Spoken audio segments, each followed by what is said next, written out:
an important step forward, passing from a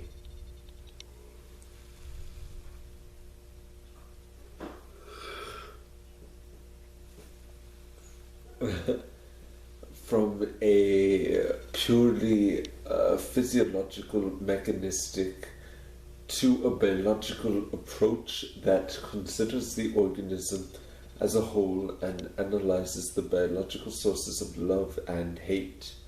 His theory, however, suffers from severe defects.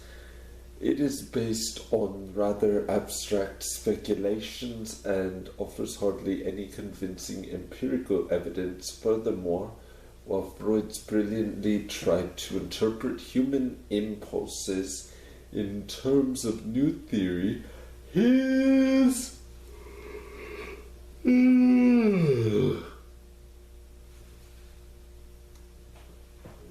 hypothesis is inconsistent with animal behavior. For him, the death instinct is a biological force in all living organisms. This should mean that animals too express their death instinct either against themselves or against others. Hence, one should find more illness or early death in less outwardly aggressive animals and vice versa. But of course, there are no data supporting this idea that aggression and destructiveness are not biologically given and spontaneously following impulses will be demonstrated in the next chapter. At this point, I only want to add that Freud has greatly obscured the analysis of this phenomenon to aggression, and by following the custom of using the term for the most different kinds of aggression, thus fascinating the attempt to explain them all by one instinct. Since he was certainly not behavioralistically inclined, we may assume that the reason was his general tendency to arrive at a dualistic concept in which two basic forces are opposed to each other. This dichotomy was at first that between the self-preservation and the libido, and latter between life and death instinct. For the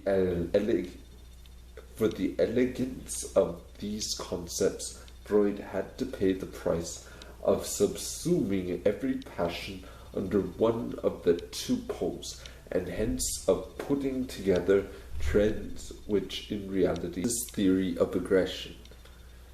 While Freud's theory of aggression was and still is very influential, it was complex and difficult and has never been popular in the sense that it was read and impressed a popular audience. On the contrary, Konrad Lorenz's On Aggression, Konrad Lorenz, 1966, became within a short time of its publication. Page 38.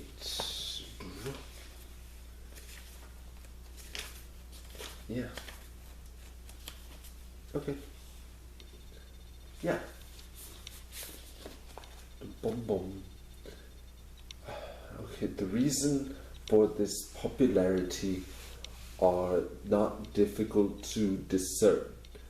First of all, On Aggression is an immensely readable book, much like Lorenz's earlier charming King Solomon's Ring, 1952, and quite different in its respect from Freud's heavy treatises on the death instinct, or for that matter Lorenz's own paper and books written for the specialists.